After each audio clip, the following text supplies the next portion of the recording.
Welcome to Across the Pitch. I've got an absolutely packed show for you today, breaking down what might be some of the most significant stories we'll see this year in football, from tactical masterclasses to managerial shakeups that could reshape the Premier League landscape. Let's dive straight into last night's Carabao Cup semi-final first leg, where Tottenham Hotspur secured a 1-0 victory over Liverpool in a match that will be talked about for weeks to come. At the heart of the controversy was 18-year-old Lucas Bergvall, and we need to break down exactly what happened in those crucial minutes. The Swedish midfielder, already on a yellow card, caught Liverpool's Kostas Tsimikas with what most observers agreed should have been a second bookable offense. Referee Stuart Atwell missed the incident entirely, and this is where it gets interesting. VAR couldn't intervene because it wasn't a straight red card offense. The football gods have a sense of irony, though, because with Tsimikas still receiving treatment off the pitch, Bergvall popped up to score what would be the winning goal just 2 minutes later. The goal sparked wild celebrations at the Tottenham Hotspur Stadium, but Liverpool's bench was absolutely livid.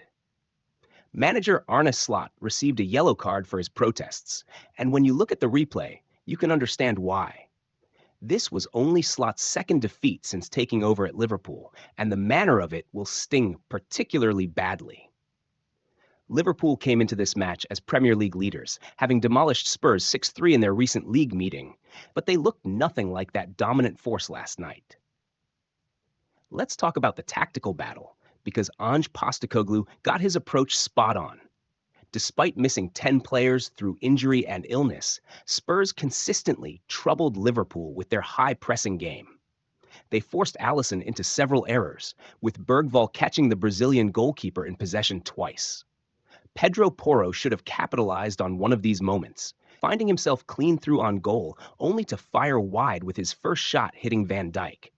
Dominic Solanke also had the ball in the net at one point, but VAR, in historic fashion, ruled it out for offside. Speaking of VAR, we witnessed a genuine piece of English football history as Stuart Atwell became the first referee to make a VAR announcement inside the stadium. He explained the offside decision through the stadium's PA system, marking the start of a new era in how decisions are communicated to fans.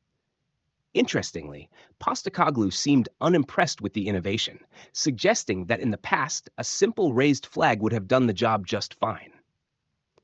This trial will continue through all the League Cup semifinals, and it's part of a broader move toward the kind of transparency we see in sports like rugby union and American football. The victory came at a significant cost for Tottenham, though. They lost Rodrigo Bentancur to what looked like a serious injury early in the match, and the circumstances were particularly concerning. The Uruguayan midfielder went down unchallenged while stretching for a header from a corner, requiring nearly 10 minutes of treatment before being stretchered off wearing a neck brace. The good news is that he was later reported to be conscious and talking in the hospital. But it's another blow for a Spurs team already stretched incredibly thin by injuries and illnesses. What makes this result even more remarkable is the performance of Spurs' young players. Beyond Bergvall's match-winning contribution, we saw an outstanding display from 21-year-old goalkeeper Antonin Kinski. The recent £12.5 million signing from Slavia Prague showed incredible composure throughout the match.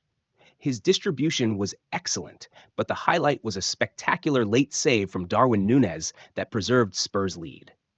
The young keeper's confidence in commanding his area was particularly impressive, given the pressure of such a crucial match. Looking at the broader tactical picture, this match showed both teams' strengths and weaknesses. Liverpool clearly missed Trent Alexander-Arnold's creativity from deep positions. He only came on as a substitute and immediately made an impact with a shot that was cleared off the line by Radu Dragusin. Spurs, meanwhile, demonstrated that their high-pressing style can work against even the best teams, though it does leave them vulnerable to counterattacks. Ainge bringing Werner on to exploit the space left by Trent was awesome to see. Moving our attention to Saudi Arabia now, where Barcelona delivered one of their finest performances of the season, defeating Athletic Bilbao 2-0 in the Spanish Super Cup semi-final. This victory shows exactly why Barcelona remain one of football's most tactically fascinating teams. The win was particularly impressive considering the pre-match chaos surrounding Dani Olmo's availability. The Spanish playmaker had his license to play temporarily revoked before the match, forcing manager Hansi Flick to reorganize his entire tactical approach. The way Barcelona adapted to Olmo's absence tells us a lot about their tactical flexibility. Gavi stepped into the attacking midfield role and opened the scoring after 17 minutes with a finish that showcased both technique and timing. His celebration, pointing to an imaginary watch, was a touching tribute to Olmo, who's known for that same gesture. The real tactical masterclass came in how Barcelona controlled the midfield without sacrificing their attacking threat. 17-year-old Lamine Yamal's goal early in the second half was the perfect example of their approach, combining quick passing movements with individual brilliance. There's an interesting subplot to this match that deserves attention. Wojciech Szczesny, making only his second start since coming out of retirement to join Barcelona, kept a crucial clean sheet. His selection came after regular keeper Inaki Peña was dropped for being just a few minutes late to the pre-match activation session. This might seem harsh, but it's a clear indication of Hansi Flick's management style. The German coach has established strict disciplinary rules, and we've seen similar situations with other players, including Jules Koundé being dropped earlier in the season for being late to a meeting. The victory sets up what could be a fascinating final. Barcelona will face either Real Madrid or Mallorca, and they'll be boosted by the news that Olmo has now been cleared to play. The timing of his reinstatement is interesting. It came just hours before yesterday's match, but too late for him to be included in the squad. The whole episode highlights the bureaucratic challenges that can affect modern football at the highest level. Now, to what might be the biggest Premier League story of the year so far, Graham Potter's imminent appointment as West Ham United manager. This could represent a significant shift in how Premier League clubs approach managerial appointments. Potter has been extremely selective about his return to management since leaving Chelsea 647 days ago, turning down approaches from several high-profile clubs, including Ajax and Leicester City. He was even strongly linked with the England job before Thomas Tuchel's appointment as Gareth Southgate's successor. To understand why this appointment is so significant, we need to look at both Potter's history and West Ham's current situation. At Brighton, Potter transformed a team focused primarily on Premier League survival into one playing progressive, possession-based football.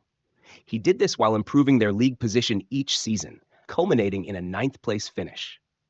The methods he used at Brighton, developing young players, implementing a clear tactical system, and improving players through coaching, are exactly what West Ham need right now. The Hammers' current situation is concerning.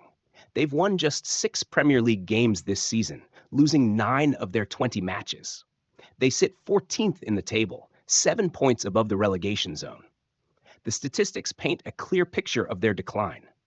They're conceding almost 2 goals per game, the worst defensive record outside the promoted teams.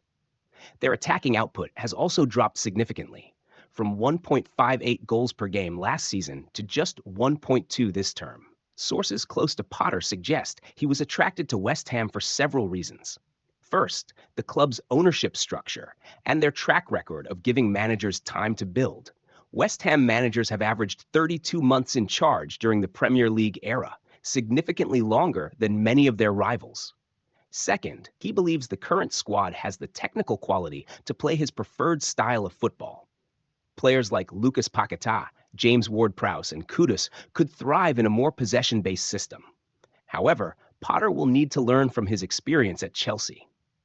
During his time at Stamford Bridge, he struggled to implement his ideas quickly amid a constantly changing squad. At West Ham, he'll need to find the right balance between introducing his preferred style and getting immediate results. His first test comes quickly, Friday's FA Cup third-round tie at Aston Villa.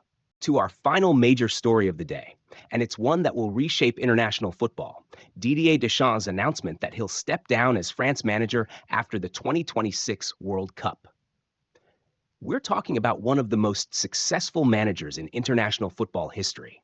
When Deschamps steps down, he'll have been in charge for 14 years, making him France's longest-serving coach by a considerable margin.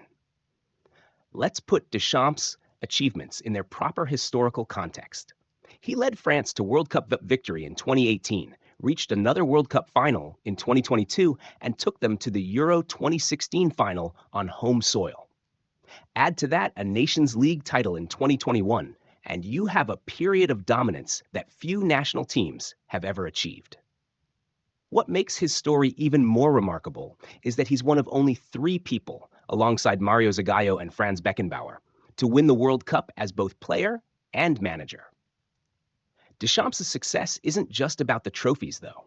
He's overseen a complete transformation of the French national team, developing what might be the deepest talent pool in international football.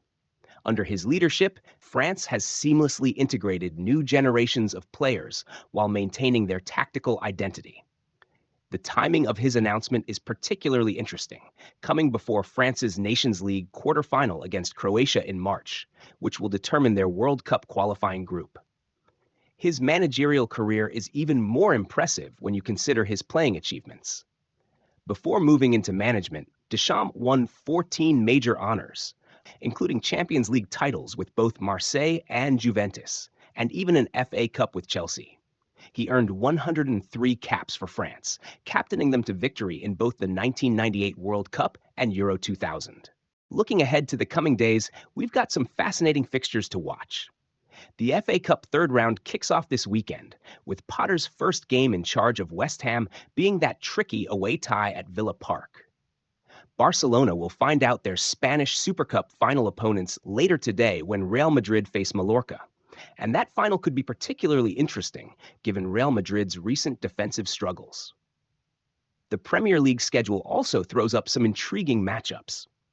Liverpool need to bounce back quickly from their Carabao Cup disappointment, and their next league fixture will tell us a lot about their title credentials. Meanwhile, Tottenham face a crucial period with their depleted squad. How they manage their injury crisis could define their season. One question that keeps coming back is how Potter will approach his first few games at West Ham. Will he try to implement his possession-based style immediately, or will he take a more gradual approach? His time at Brighton suggests he's capable of making tactical changes while maintaining results, but the pressure at West Ham will be immediate. The squad certainly has talent. Players like Paqueta, Kudus, and Ward-Prowse could thrive in a more progressive system. But Potter's experience at Chelsea showed the challenges of trying to change too much too quickly. That's all for today's roundup, folks. We've covered everything from controversial decisions to managerial changes, and there's plenty more football action to look forward to in the coming days. Until next time, this is Across the Pitch, over and out.